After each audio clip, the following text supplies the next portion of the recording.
Hello everyone. आज जैसे कि हम लोग को देखना था क्या, एडवांस्ड अकाउंट्स का एक क्वेश्चन पेपर। सो यहाँ पे दिया हुआ है एडवांस्ड अकाउंट्स का एक क्वेश्चन पेपर। फुल मार्क्स 100 है, 75 मिनट्स का पेपर है। ओके। सो फर्स्ट पेपर में देखो क्या दिया, फर्स्ट क्वेश्चन में दे रखा है the following is the trial balance of B limited on 31 March 2026। अब इसके बेसिस पे करना क्या है, prepare the profit and loss account for the year ended on 31 March and the balance sheet as on that date after considering the following adjustment. ये सब adjustment का भी ख्याल रखना है। हम लोग तो एडवांस्ड अकाउंट्स में हम लोग पढ़ते हैं क्या, कंपनीज फाइनल अकाउंट। सो यहाँ पे यानी कि इसको देख करके हमें कंपनीज फाइनल अकाउंट हमें बनाना है। तो कंपनीज फाइनल अकाउंट बनाने के लिए मेन होता है हम लोग का बस फॉर्मेट होना चाहिए। क्या होना चाहिए? फॉर्मेट। तो फॉर्मेट मेरे पास पड़ा हुआ है, तो फॉर्मेट हम लोग उसको निकाल लेते हैं। हम्म प्रॉफिट लॉस बैलेंस शीट का क्या होता है, फॉर्मेट होता है। तो वो फॉर्मेट मेरे पास है, तो उसी फॉर्मेट को हम लोग क्या कर लेंगे, यूज़ कर लेंगे। देखो यहाँ पे दिया हुआ है कंपनीज फाइनल अकाउंट।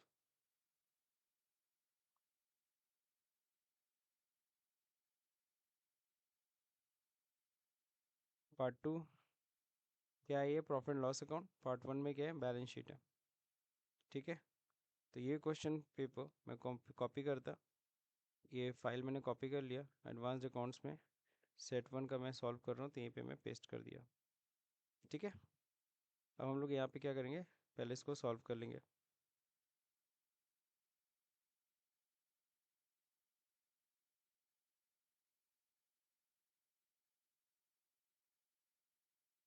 सबसे पहले हमें प्रॉफिट लॉस अकाउंट बनाना होता है।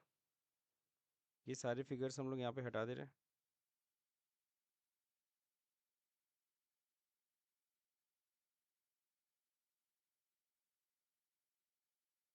चलिए, सबसे पहले कंपनी का नाम क्या है। तो यहाँ देखिए कंपनी का नाम क्वेश्चन पेपर में दिया हुआ है बी लिमिटेड, है ना। It's a B limited.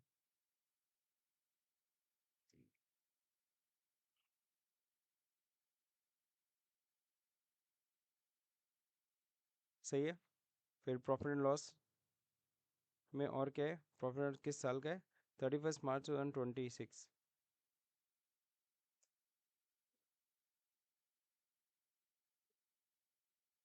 Clear. अब देखिए सबसे पहले देना है रेवेन्यू फ्रॉम ऑपरेशन, है ना। तो रेवेन्यू फ्रॉम ऑपरेशन देखिए क्या आएगा, सबसे पहले सेल्स आएगा। अब देख लीजिए सेल्स रिटर्न तो नहीं आया है, कहीं सेल्स रिटर्न नहीं दिया है।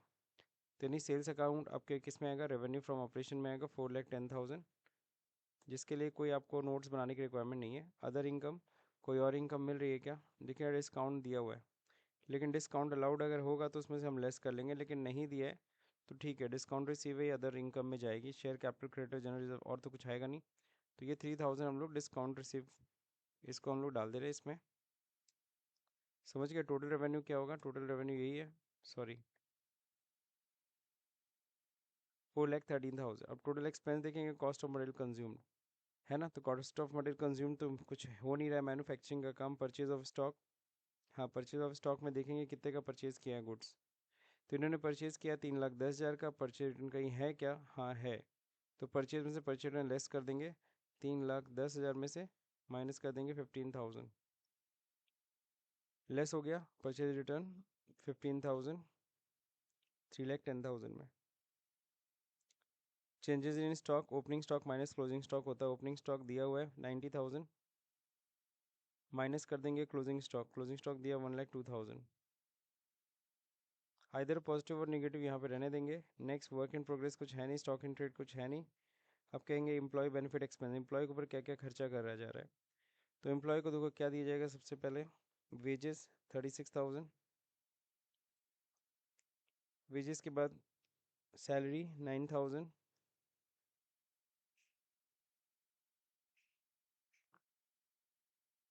और क्या खर्चा किया जा रहा है एम्प्लॉय के ऊपर, कोई बोनस वोनस है, नहीं है।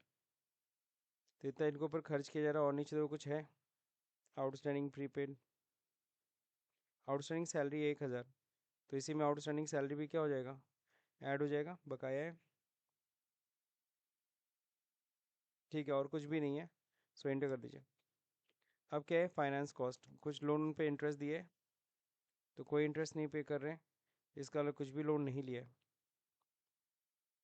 डेप्रिसिएशन एमोर्टाइजेशन ये लगाना पड़ेगा। डेप्रिसिएशन सबसे पहले डेप्रिसिएशन किस पे लगेगा, दिया हुआ है मशीनरी पे 15%। तो मशीनरी देखो है कितने की, मशीनरी है 40,000 की, इसके ऊपर डिप्रेशन कितना हो जाएगा 15%। प्लस ये ब्रैकेट लगाने की ज़रूरत नहीं है, आप ब्रैकेट नहीं भी लगाएंगे तब भी काम होगा, डोंट वरी। ठीक है, 40,000 पे 15% हो गया। अब अगला फर्नीचर पे 10%, फर्नीचर 20,000 की है, इस पे 10%। ठीक है, फर्नीचर पे 10% हो गया। पेटेंट के ऊपर 5%, पेटेंट कितने की 6,000 की है।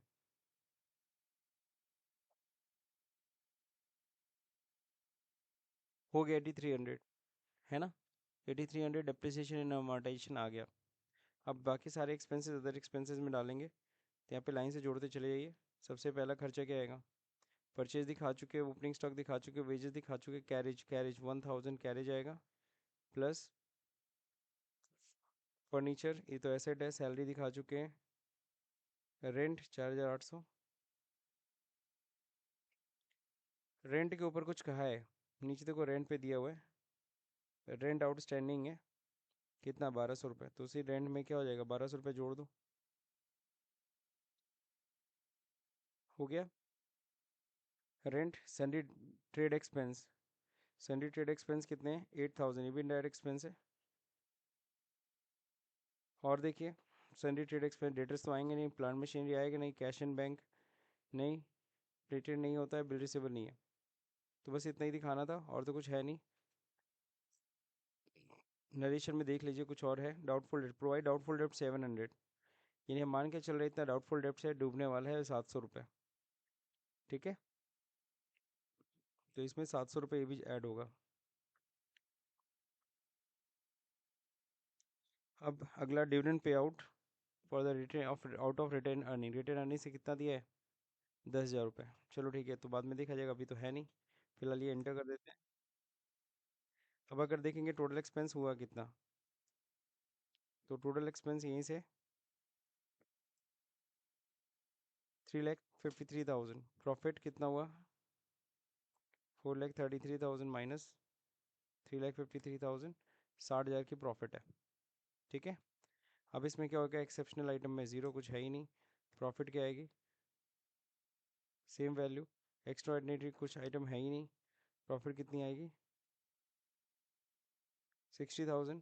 टैक्स एक्सपेंसेस, टैक्स कितना है, टैक्स है 30%, 30% कितना हुआ, इसका 30% आपको निकालना पड़ेगा 18,000। डिफर्ड टैक्स कुछ नहीं 30,000, ये लेस कर दीजिए, इसमें से माइनस हुआ कितना, ये करंट टैक्स आ गया। कोई डिसकंटिन्यूइंग ऑपरेशन बिजनेस है, तीनों में कुछ नहीं, सीधे प्रॉफिट कितना आएगा, ये 42,000।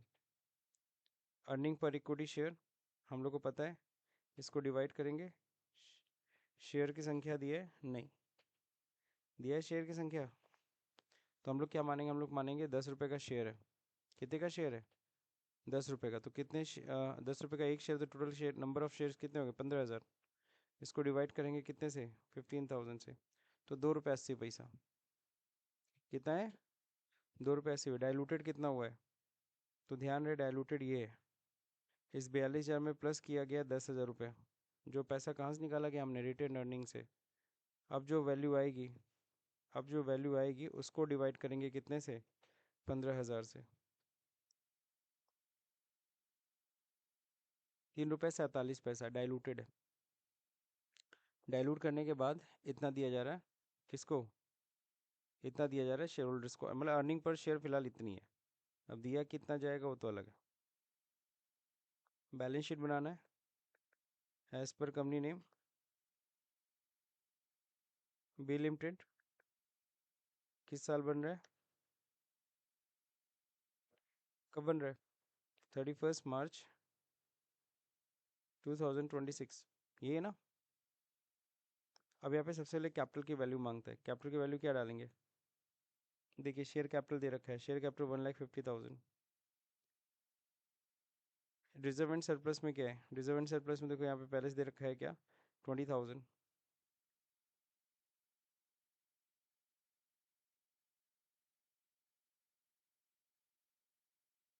जनरल रिजर्व 20,000 और कोई रिजर्व्स है नहीं है। प्लस इस साल की नेट प्रॉफिट कितनी हुई है, जो इस साल की नेट प्रॉफिट होगी वो भी क्या होगा, ऐड होगा। तो यहाँ प्रॉफिट दी हुई है, प्रॉफिट आई थी 42,000, इसमें ऐड कर दिया मैंने। मनी से वगैरह से शेयर वारंट कुछ है ही नहीं। लॉन्ग टर्म बोरिंग्स हैं, कुछ लंबे समय के लोन, कोई ऐसा लोन नहीं है। Deferred tax liability, other long term liabilities, long term provision कुछ नहीं है। सीधे आते हैं यहाँ पे, कुछ नहीं है, कोई लोन वोन नहीं है। Short term borrowings, short term borrowing है, कुछ छोटे समय का लोन नहीं, छोटे समय का लोन भी नहीं है हमारे ऊपर। अगला ट्रेड पेबल, जी हाँ ट्रेड पेबल में आएगा, ट्रेड पेबल में 22,000। बिल्स पेबल भी है क्या, हाँ ये भी मिला देंगे उसमें 8,000। बिल्स पेबल भी इसमें ऐड हो जाएगा 8,000, टोटल 30,000 हो गया। और current liability, other current liability में देखो क्या क्या आएगा, सेल्स आएगा ना, डिस्काउंट आएगा ना, प्रॉफिट लॉस क्रेडिटर दिखा चुके हैं, और तो कुछ है नहीं सर। कोई ऐसा चीज़ नहीं है जो हम किस में दिखाएं, अदर करेंट लाइबिलिटी में दिखाएं। हाँ आउटस्टैंडिंग लेकिन है, क्या है, आउटस्टैंडिंग एक्सपेंसेस, तो उसको हम लोग जोड़ के दिखा देंगे। आउटस्टैंडिंग कितना था, 1,200 रुपये, प्लस आउटस्टैंडिंग सैलरी कितनी थी, 1,000 रुपये। समझ गए, तो टोटल मिलाकर कितना हुआ, अगर आप देख रहे हो 2,200 रुपये। सही है ना। शॉर्ट टर्म प्रोविजंस, कोई प्रोविजन बना रहे हो तो प्रोवाइड 700 डाउटफुल डेप्ट्स, ये ना प्रोविजन बना रहे हैं, तो PL account debit to provision for bad debts, provision for bad debts कितना है, ध्यान से देखिए कितना है, 700 है ना। इधर अच्छा ये देखो, provide doubtful debts, doubtful debts है, अगर ये बैड डेप्ट्स लिख दिया होता तो डूब गया। डाउटफुल डेप्ट्स आप प्रोविजन की तरह ट्रीट करोगे, किसकी तरह, और क्या है प्रोविजन में, इनकम टैक्स दे रहे हैं, क्या दे रहे हैं, इनकम टैक्स कितना परसेंट, 30%। तो इनकम टैक्स के लिए प्रोविजन बना दे रहे हैं कितना, 30%, कितना था ये,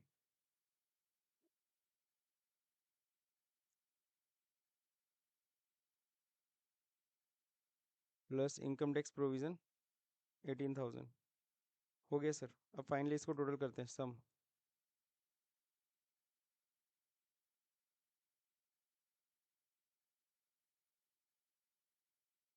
262,900, ये टोटल आ रहा है। ओके ये टोटल है।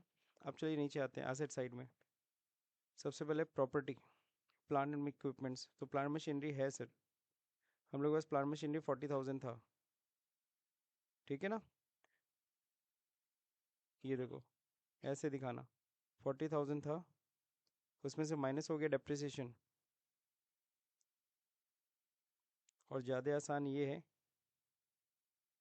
प्लांट मशीनरी में ना जाए, नीचे टेंजिबल एसेट है ना, यहाँ पे डायरेक्टली क्या किया जाए, टेंजिबल एसेट में दिखाया जाए। 40,000 की मशीन थी, इसमें से माइनस हो गया 40,000 का कितना परसेंट, 15%। सबको समझ में आया, ये समझ में आया ना। और क्या टेंजिबल एसेट है, फर्नीचर था 10, फर्नीचर फर्नीचर फर्नीचर था 20,000 का, तो 20,000 का फर्नीचर था, उसमें से माइनस हो गया 20,000 का कितना प्रतिशत, कितना परसेंट था, 10, 52,000। अब पेटेंट, पेटेंट इनटेंजिबल एसेट है, ध्यान रहे, पेटेंट क्या था, इनटेंजिबल एसेट 6,000 था, माइनस हो जाएगा 6,000 का कितना प्रतिशत,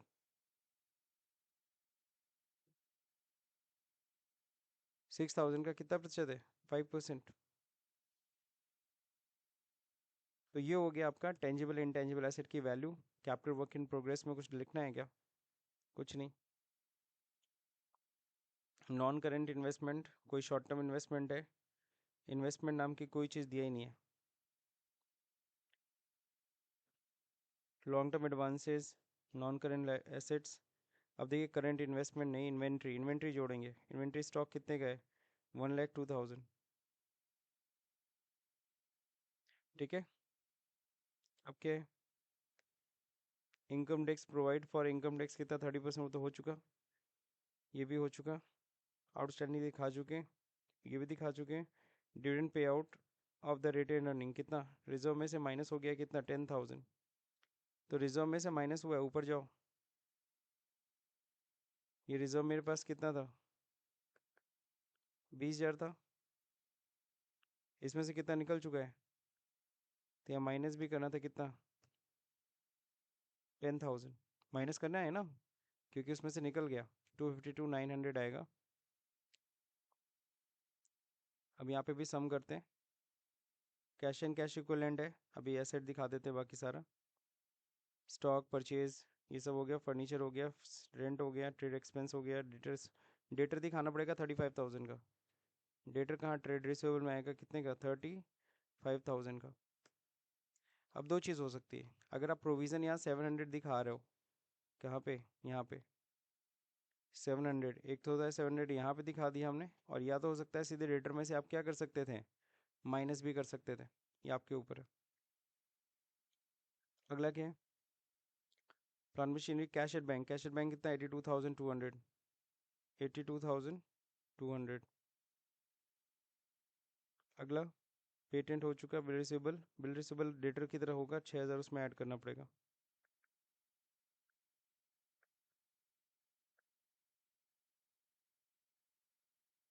कितना ऐड करना था, 6,000 ऐड कर दिया। बस अब यहाँ पे टोटल करते हैं,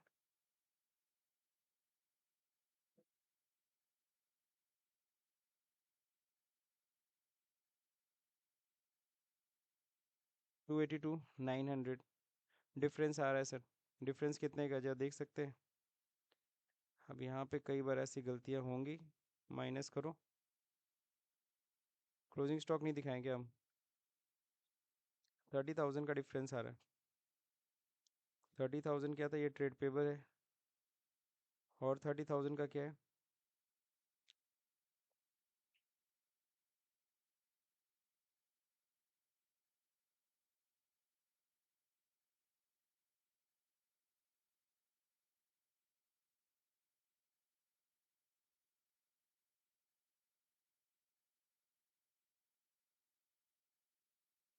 एक तो क्लियर हो गया 250, यहाँ पे 20,000 का रिजर्व, यहाँ पे पीएल अकाउंट छूट रहा है, परचेज रिटर्न ठीक है, सेल्स ठीक है, डिस्काउंट, ये पीएल अकाउंट 20,000 रुपये जो था, ये 20,000 रुपये हम लोग यहाँ पे जोड़े नहीं थे, 20,000,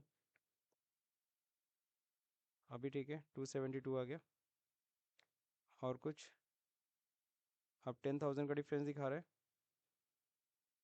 शेयर कैपिटल हो चुका, क्रेडिटर हो चुका, क्रेडिटर 22,000 के, हो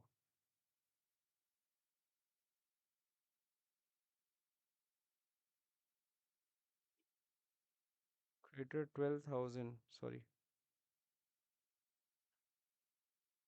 22,000 एंड देन 8,000, सही तो है। अभी दोनों में जो डिफरेंस आ रहा है वो कितना आ रहा है, सिर्फ 10,000 का डिफरेंस है, 72 और 82, इसको भी देख लेते हैं। ओके, वन थिंग मोर, यहाँ पे जो दिक्कत थी वो ये है, देखो यहाँ पे हम लोगों ने रिजर्व से हम लोगों ने क्या किया, रिजर्व में से हम लोगों ने निकाल लिया कितना, 10,000 रुपये, ये 10,000 रुपये किस बात का निकाला है, ये हम लोगों ने डिविडेंड में जो जोड़ दिया था, डिविडेंड में निकाल दिया ना, डिविडेंड बांटने के लिए। और दूसरा नंबर, जब हम डिविडेंड हम पे आउट कर रहे हैं, ये पेड, पेड मतलब क्या, उतना कैश भी तो माइनस हुआ, कितना कैश माइनस हुआ, 10,000।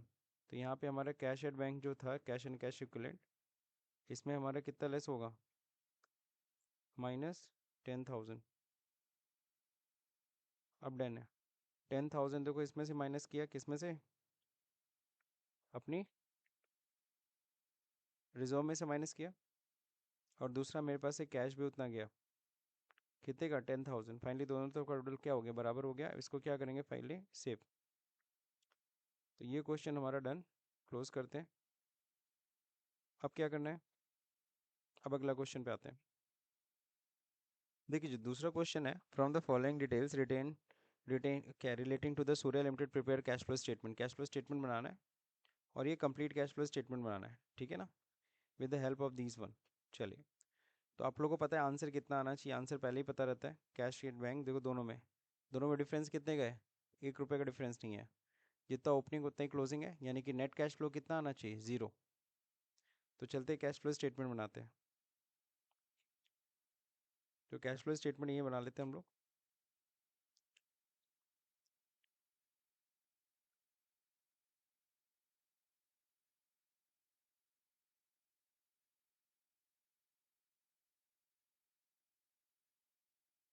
कैश फ्लो स्टेटमेंट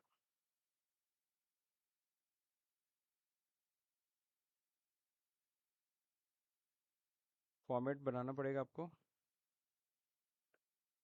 एक आउटसाइड बॉर्डर यूज़ करिए।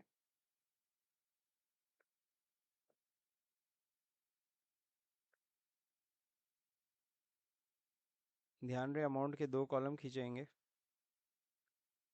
एक इनर कॉलम और एक क्या रहेगा, आउटर कॉलम।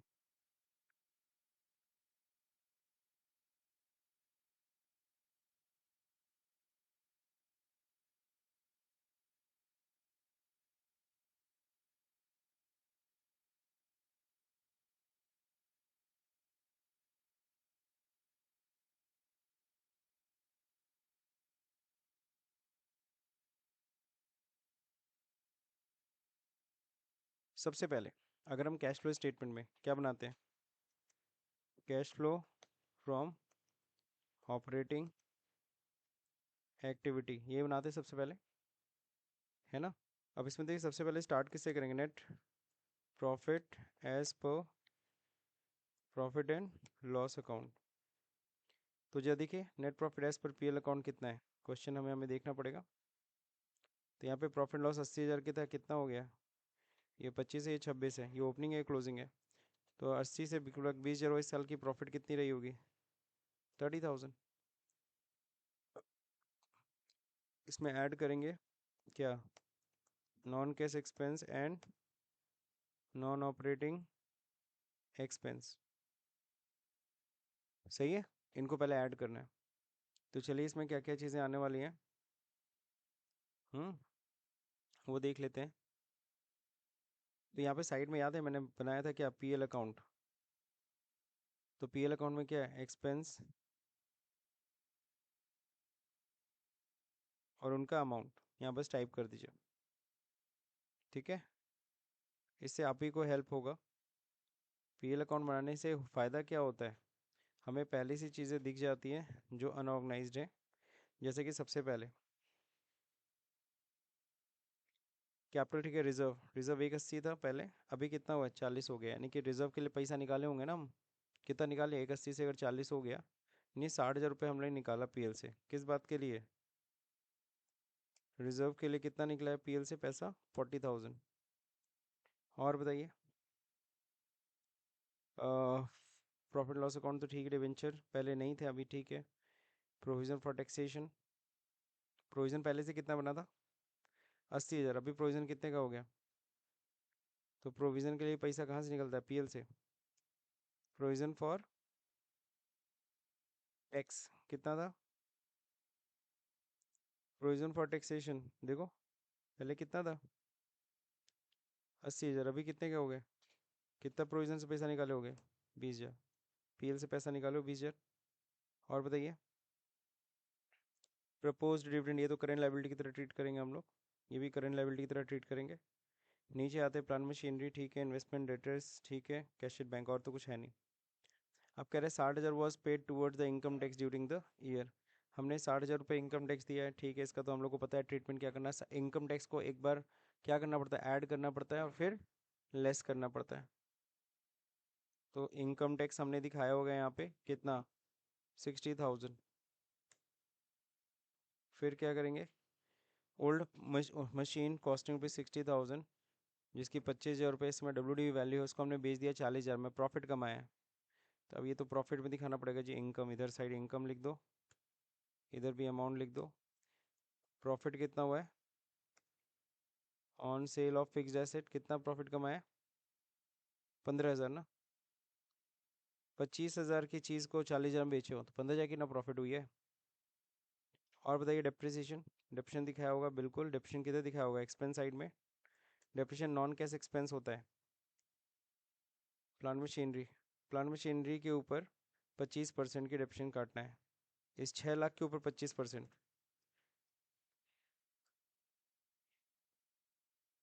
हो गया। 6 लाख के ऊपर 25% कितना हुआ, 1.5 लाख रुपए आपका डेप्रिसिएशन हो गया। सो ये टोटल का टोटल दिखाया गया। अब ये सारे के सारे नॉन कैश एक्सपेंसेस यहाँ पे क्या होंगे, non cash expense non operating expense यहाँ पे क्या करोगे आप, ऐड करोगे। यहाँ भी अमाउंट हम उठा दे रहे हैं।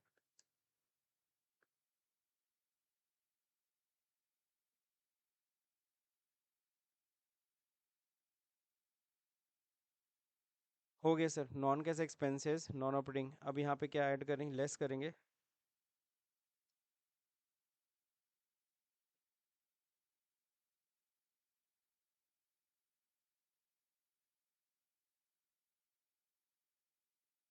Non cash income and non operating income, I think एक ही इनकम है ही। वो क्या है, profit on sale of asset. कितना प्रॉफिट दिखाया है, 15,000। टाइप करने से अच्छा रेफरेंस ले लिया करो। हो गया सर। अब ये जो आया है इक्वल टू सम, ये सबको जोड़ेंगे, इसमें से माइनस करेंगे बस ये वैल्यू। अब ये जो आया इसको क्या लिखेंगे, cash flow before working capital changes. समझ में आया कि नहीं है। तो ये जो है बिफोर वर्किंग कैपिटल चेंजेस है। और वर्किंग कैपिटल को भी शामिल किया जाएगा। वर्किंग कैपिटल में क्या आते हैं, करंट एसेट करंट लायबिलिटी। चलिए पहले करंट लायबिलिटी उठाते हैं। प्रपोज डिविडेंड 1,20 था, 1,20 बढ़ गया ना, दो भाई करंट लायबिलिटी बढ़ रहा है तो हम लोग क्या करेंगे, बढ़ा देंगे, ऐड कर देंगे। इंक्रीज प्रपोज्ड,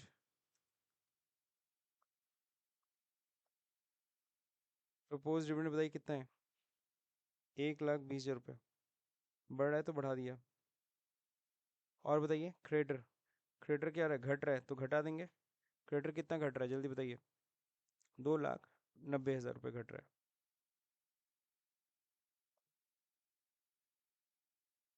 है। डिक्रीज क्या,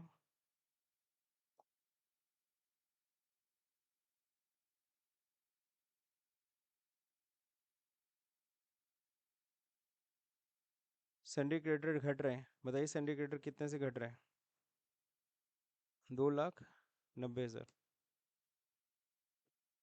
तो घट रहे हैं तो क्या है, घटाना है ना, तो आगे क्या करेंगे, हम माइनस साइन लगा देते हैं ताकि आप लोग को क्लियर है ना। अगला इन्वेस्टमेंट, कुछ नहीं, यहाँ देखिए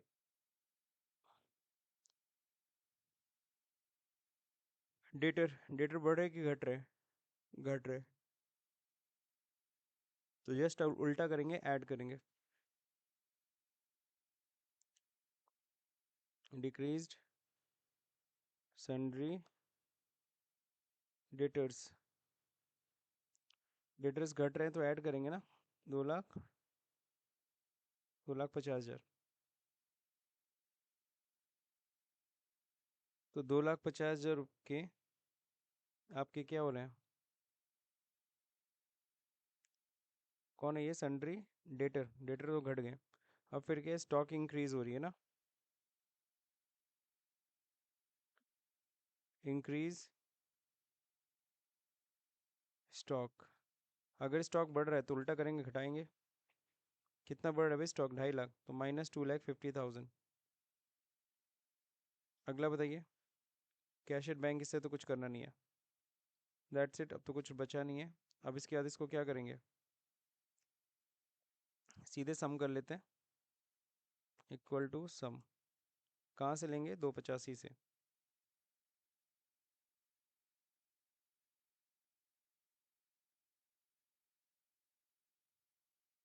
अब इसमें एक और चीज़ लेस करते हैं, याद है क्या, इनकम टैक्स पेड, कितना, इनकम टैक्स पेड था 60,000। फाइनल अमाउंट बाहर करो, 55,000। ये क्या आ गया? नेट, क्या सिंपल सा कैश फ्लो,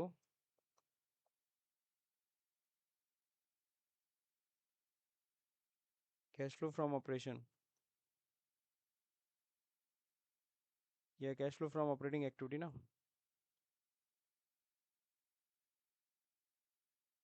तो cash flow from operating activity आ गई सर, सबसे ज़्यादा मेहनत इसी में है। अब इसके बाद थोड़ा मैं आसान हो जाएगा। अब फिर क्या लिखना है? Cash flow from, cash flow from investing activity, है ना। तो इन्वेस्टिंग एक्टिविटी में एसेट देखना पड़ेगा हम लोग को, पूरा एसेट साइड देखिए। कितने की एसेट थी? 6 लाख की थी। 6 लाख में से कितने की एसेट आपने हटा दिया? ध्यान से देखो। ओरिजिनल कॉस्ट कितनी, यहाँ पे ओरिजिनल कॉस्ट ही लिखी हुई है। तो ओरिजिनल कॉस्ट कितनी है? 60,000 की गई। अगर 60,000 की चली गई तो बचा कितना? 5,40,000। 5,40,000 बढ़ के कितना हो गया? 8 लाख। यानी कितने की खरीदी गए हो? 2,60,000 का हम लोगों ने एसेट परचेज किया। Purchase of plant and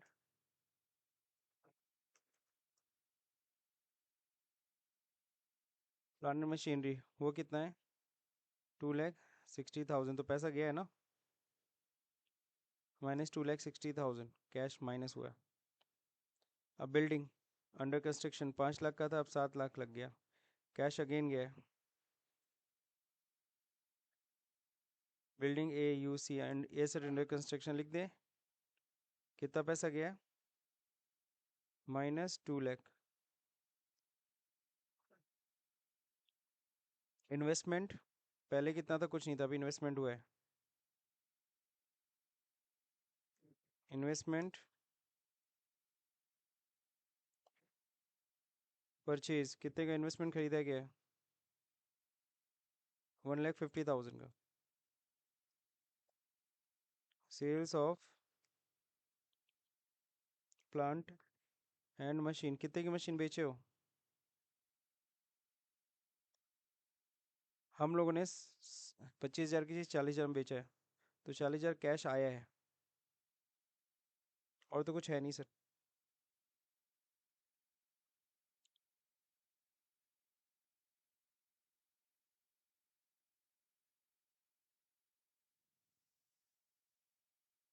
machine थोड़ा सा गड़बड़ आ रहा है।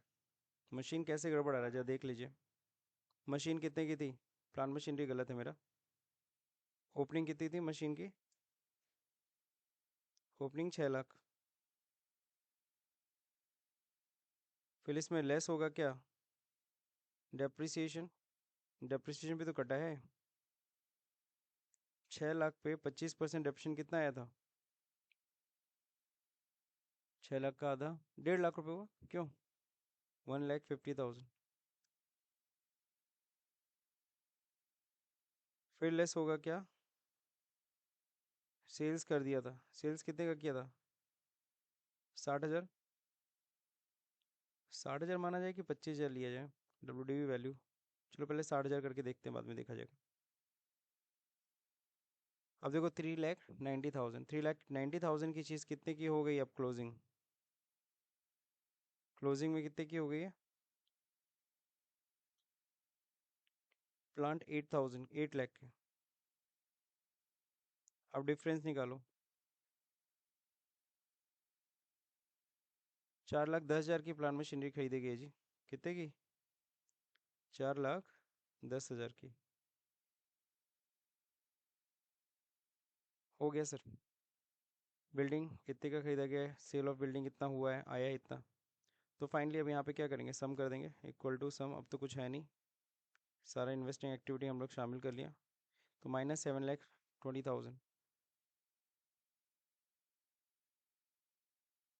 ये क्या है? इसको हम लोग बोलेंगे cash flow from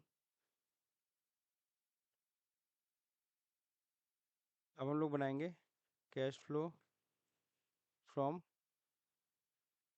financing activity.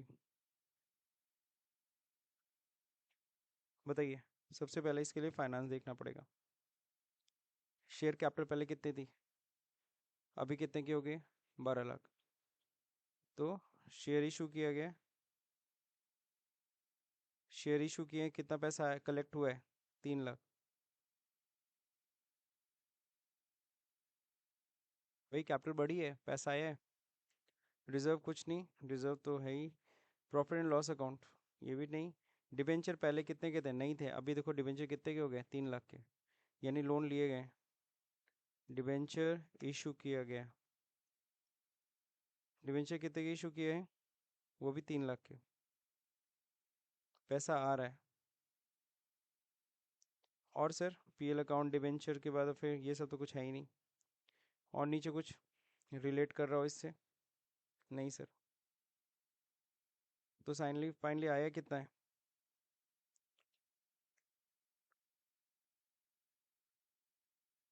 6 lakh, है ना। डिफरेंस आ रहा है वैसे।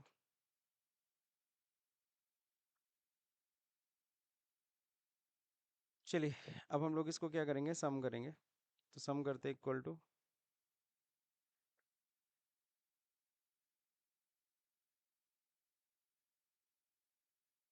-65,000। आना कितना चाहिए, नेट कैश फ्लो कितना आना चाहिए, 0 आना चाहिए। और यहाँ कितना रहा हम लोग का, -65।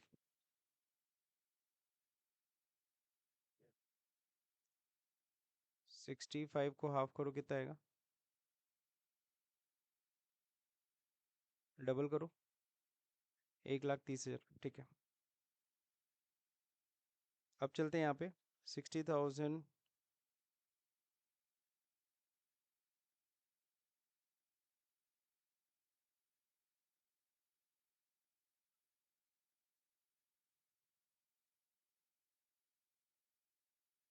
डेप्रिसिएशन यहाँ कितना है, 1.5 लाख था ना।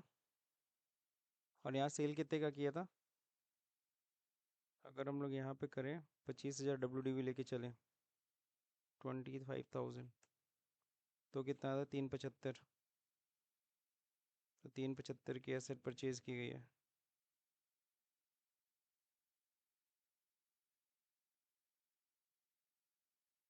-30,000 फिर आएगा।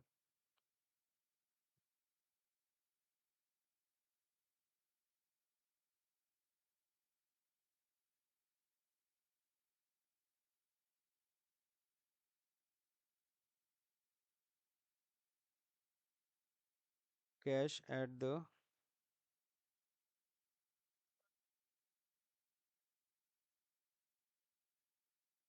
लेस हो जाएगा, cash at the end of the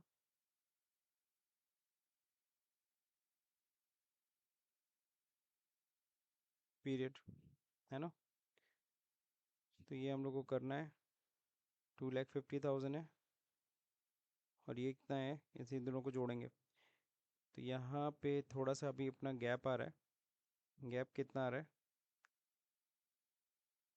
minus less हम लोग का ज़्यादा हो रहा है, 685, 635, 30,000 का गैप है। कितने का गैप आ रहा है,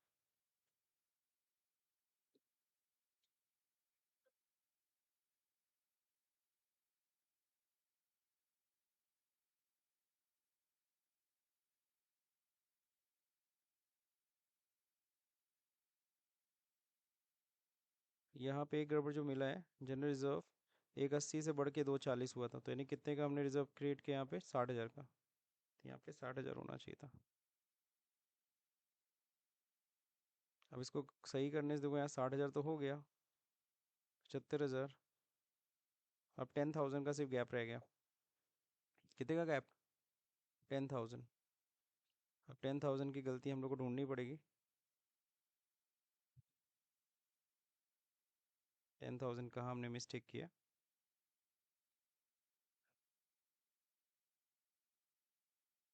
एट्टी, ठीक है, 10,000 ठीक है, प्रोविज़न फॉर टैक्सेशन कितना है? प्रोविज़न फॉर टैक्सेशन आपका 1 लाख है ना? प्रोविज़न के लिए सही पैसा निकाला है 20,000।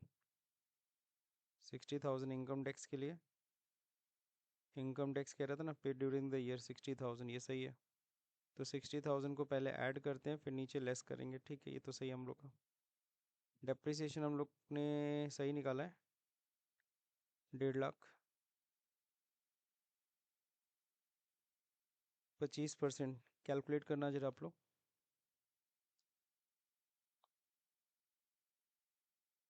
6 लाख की एसेट है, 6 लाख के ऊपर कितना निकालोगे? 25%, हाँ सही तो है, 1.5 लाख सही है।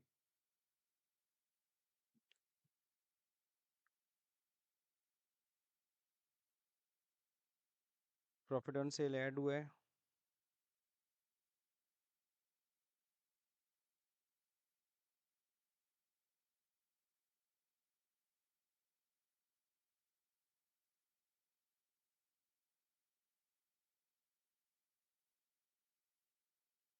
₹1.5 लाख।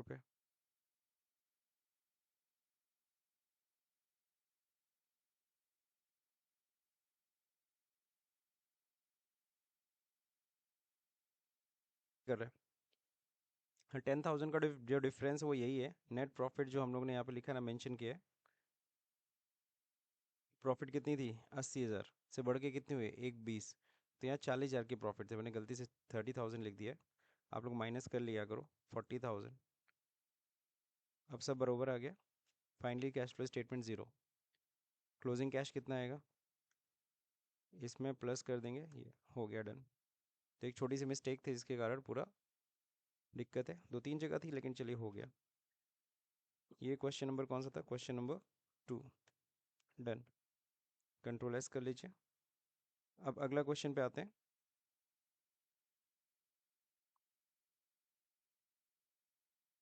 इस क्वेश्चन में देखिए क्या करना है। The following data is available from picture limited. अब यहाँ पे क्या बनाना है? यहाँ पे आप लोग को ट्रेंड एनालिसिस बनाना है। क्या बनाना है? Trend analysis. तो इसके लिए करना क्या होगा? तो you are required to show the trend percentage of the different items and prepare them into the excel and also present the result of 4 year in column chart and pie chart wherever applicable of the following. है ना? तो यहाँ पे chart बनाना है। सबसे पहले ये सारे वैल्यू बना लेते हैं ट्रेंड एनालिसिस का। क्वेश्चन नंबर 3, ट्रेंड एनालिसिस करना है।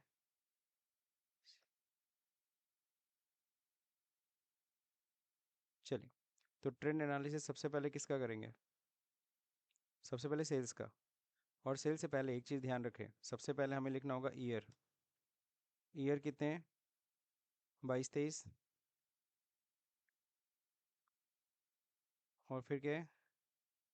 23-24, 24-25 और 25-26। ये ईयर हो गया। अब यहाँ पे क्या लिखेंगे? सेल्स। सेल्स अब देख लेते हैं। 6 लाख, 6,660।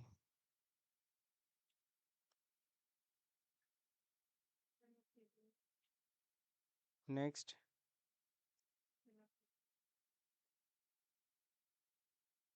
तो ये हो गया आपका सेल्स का अलग। कॉपी करिए, पेस्ट करिए। अब सेल्स के अलावा यहाँ पे क्या निकालेंगे? Cost of good sold, COGS, cost of good sold. 2, 2, 20, 2, 52। 2, 2, 20, 2, 52 और 2, 76। तो ये भी हो गया, ये कॉस्ट ऑफ गुड सोल्ड हो गया। अब कॉस्ट ऑफ गुड सोल्ड के बाद फिर क्या? वेजेस का ही बनाना है। तो वेजेस का जो देख लेते हैं हम लोग, 50, 55, 60। 50, 55, 60। और फिर क्या है? 62,500। ठीक है। और फिर क्या? फिर बनाएंगे हम लोग जीपी का। जीपी जो आ रही है, 150, 165। एक 24 एक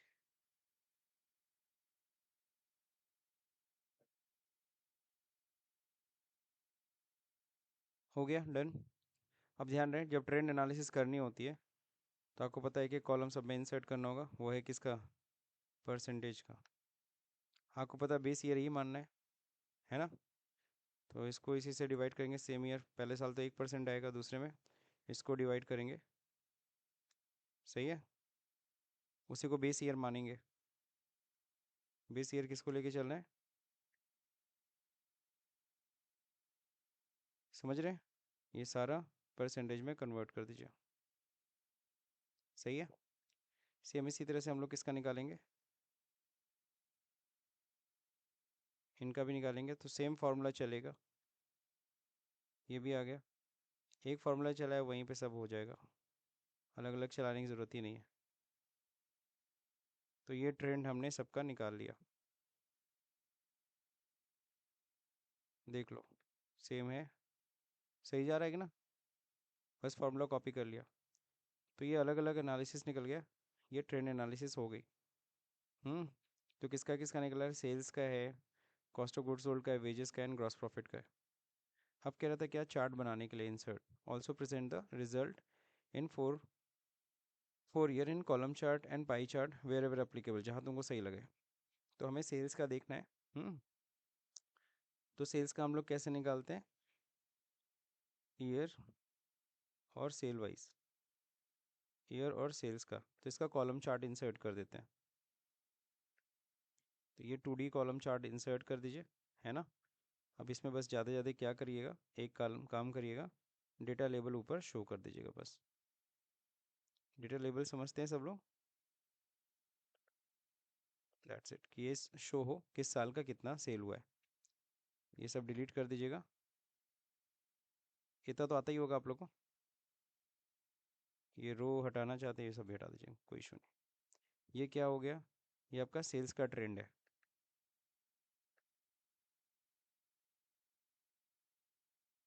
ठीक है ना।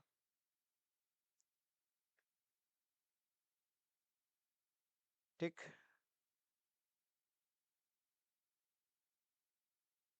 सेल्स का हमने निकाल दिया, सेल्स का हमने चार्ट, यहाँ देखो ट्रेंड एनालिसिस करने के बाद चार्ट बनाना है, sales to cost of good sold.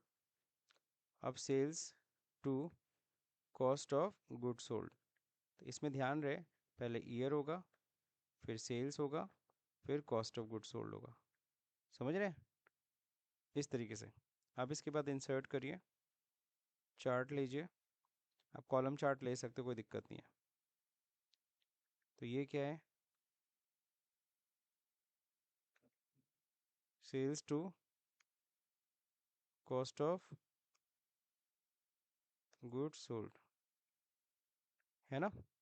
अब इसमें बस क्या करिएगा, प्लस अगेन डेटा लेबल, समझ रहे हैं।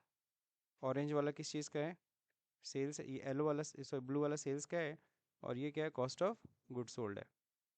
अगेन थोड़ा सा, अगर अच्छा टाइम अगर है तब ये करिएगा, टाइम नहीं है तो मत करिए। जब आप ऑलरेडी वैल्यू ऊपर लेते आए हैं तो ये सब का कोई ज़रूरत नहीं होता है, समझ गए।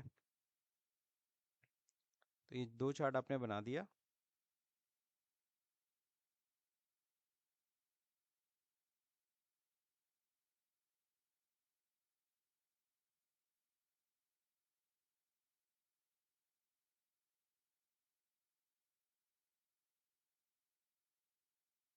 चलिए ठीक है, अगला क्या है, अगला क्या बनाने के लिए कहा था, ग्रॉस प्रॉफिट। ग्रॉस प्रॉफिट का अगर सीधे कह रहा है बनाने के लिए, तो ग्रॉस प्रॉफिट का एक चीज़ मैं बोलूँगा कि बेटर विल बी कि आप ग्रॉस प्रॉफिट उठाइए और उसका क्या बना दीजिए, ये ईयर वाइज है ना, ग्रॉस प्रॉफिट, इसका पाई चार्ट बना लीजिए, सिंगल डेटा है, सिंगल डेटा का पाई चार्ट बनाएंगे तो ईजिली आपको मिल जाएगा किस साल का क्या है प्रॉफिट, समझ रहे ना। ये जीपी का चार्ट हो गया,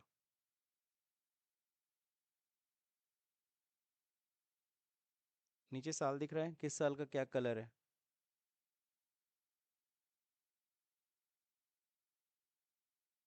प्रॉफिट। अगर आप लेबल देखना चाहते हैं इसमें भी, इसमें भी लेबल ऑन कर सकते हो, डेटा लेबल। लेकिन इसमें डेटा लेबल में क्या देखना है तुम्हें, छोड़ो डेटा लेबल, आउटसाइड कर देते हैं, कॉल आउट। ठीक है ना, ये परसेंटेज दिख रहा है, आप ये लीजेंड्स की ज़रूरत नहीं है, हटा दो। ठीक है ना, परसेंटेज दिखा रहा है कि नहीं दिखा रहा है सबका, क्लियर।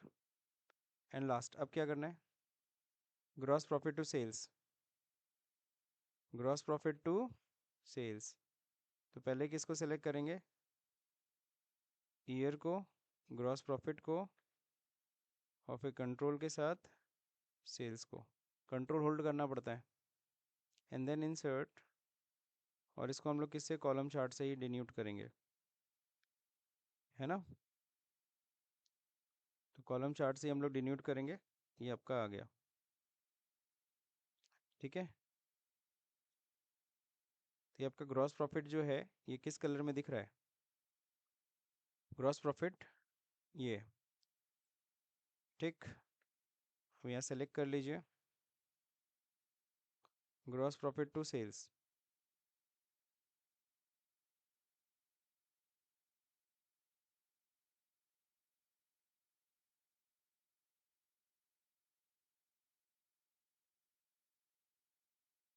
हो गया gross profit to sales, this is. अब इसमें वैल्यू शो करना है, तो यहाँ पे बस क्या करिए, इस प्लस पे क्लिक करिए, यहाँ डेटा लेबल्स लेते आइए। ठीक है ना, और यहाँ पे 3-4 सालों का है, कितने सालों का है, चारों साल का यहाँ दिया हुआ है। ये लीजेंड्स हटा दीजिए, या लीजेंड्स रहने दे सकते हैं आप लोग, ग्रॉस प्रॉफिट और इसका दिखा रहा है, इसको नीचे कर दीजिएगा, मतलब चारों अपने शीट बना दिए, दैट्स इट। जिसको देखना होगा वो देख लेगा, इसको क्लोज करिए। समझ गए, ये चारों done.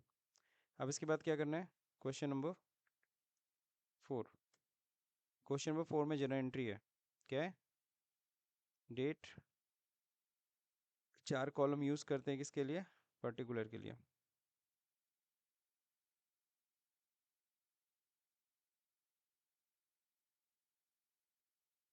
LF, amount debit, amount credit.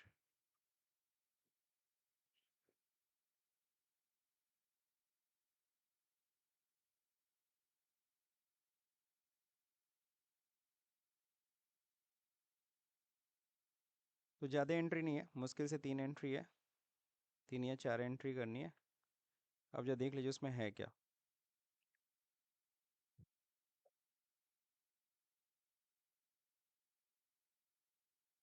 जो अगला क्वेश्चन है वो यही है, you are appointed as an accountant of mister Genesis limited Maharashtra. Basic pay इतना है, ट्रेवलिंग अलाउंस इतना है, HRA इतना है, एस्टिमेटेड इन्वेस्टमेंट जो 80C में देना है। PFASI facilities are applicable to the company, TDS is deducted on last three months में हम TDS काटते हैं। इफ़ एनी, अगर कुछ होता है तो salary become due on the last of the month and the paid on the first of the next month. All the statutory dues has been paid on time, make the necessary assumption where required, pass the necessary general entry in the books of the company 31st March 2026 and 1st April 2026।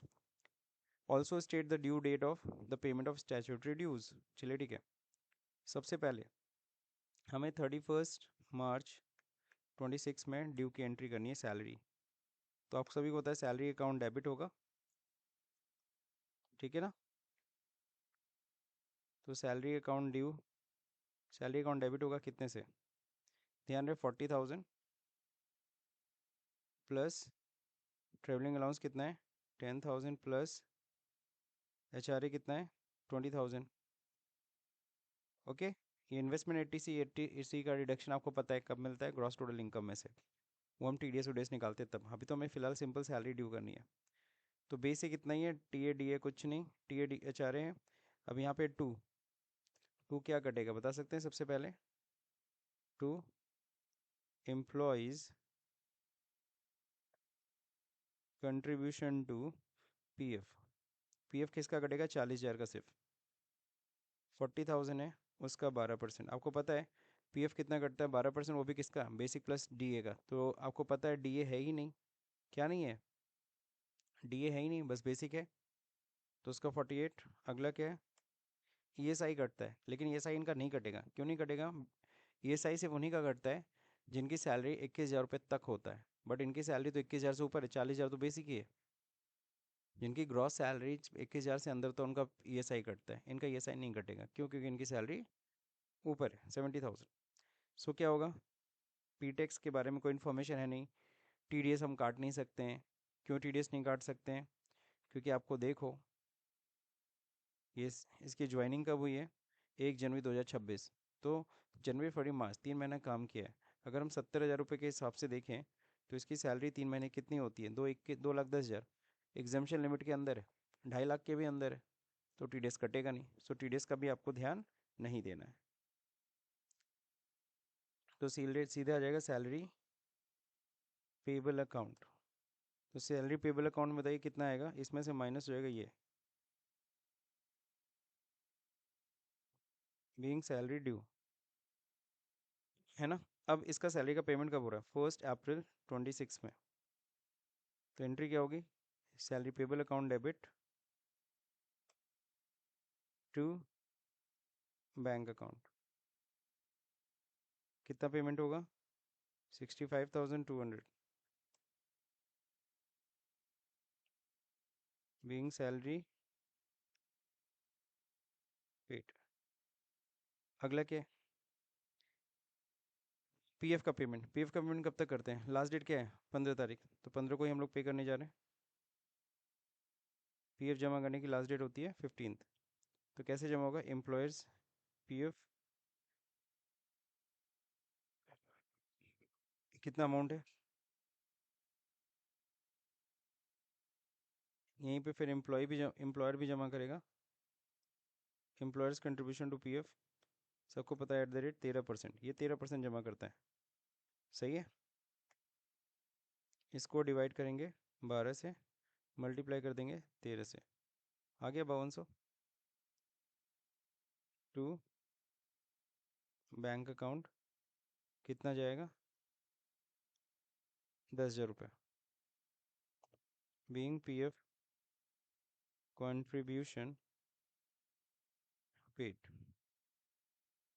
That's it. But यही बस entries करनी थी और कुछ भी नहीं। बाकी इन्होंने एक चीज़ आपसे पूछा था। क्या चीज़ पूछा था? स्टैचूटरी ड्यूज़ को पे करने की डेट। तो पीएफ एंड ईएसआई, है ना, और टीडीएस। तो ड्यू डेट मैं बता रहा हूँ। तो पीएफ ईएसआई का कितना है? 15 तारीख, 15th ऑफ फॉलोइंग मंथ। और फिर क्या है? टीडीएस कब जमा होता है? 7th of following month. हो गया। बस इतनी एंट्री थी, है ना। अब किसकी कंपनी में थी? इसकी कंपनी में थी। तो हम लोग क्या करेंगे,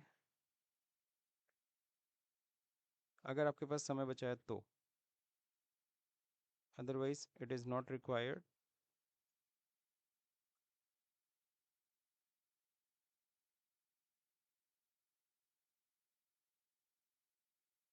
हो गया, डन। तो ये था टोटल एंट्री जून का।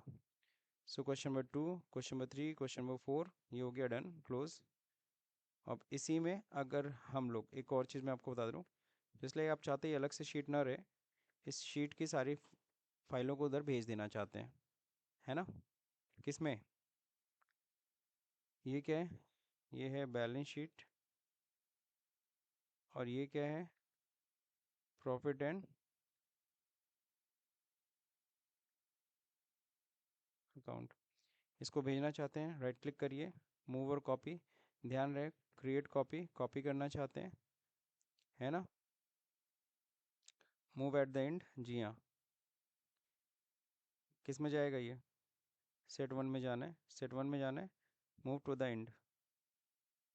क्लियर है? तो चला जाएगा। समझ गए कि नहीं समझ गए? ये जो फाइल है ये कॉपी हो रही है, move to the end, that's it. गया सर? आगे कि नहीं आ गया?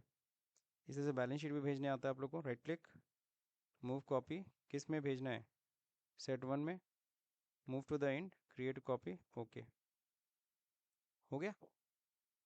अब इसके बाद आप क्या कर सकते हैं? ये क्वेश्चन नंबर कौन सा था? ये क्वेश्चन नंबर 1 था, Q1। और ये क्या था? ये भी क्वेश्चन नंबर 1 का ही है, बैलेंस शीट। हो गया, डन। तो क्वेश्चन नंबर 1 का पीएल अकाउंट, क्वेश्चन नंबर 1 का बैलेंस शीट। और ये क्या? Question number 2, question number 3, question number 4, done. और अगर आप नहीं, आप उसको अलग से फाइल भी देना चाहते हो तो दे सकते हो, कोई दिक्कत नहीं है। ठीक, तो ये आपके ऊपर है। तो मेरे ख्याल से समझ में आ गया पूरा पेपर सॉल्व करना।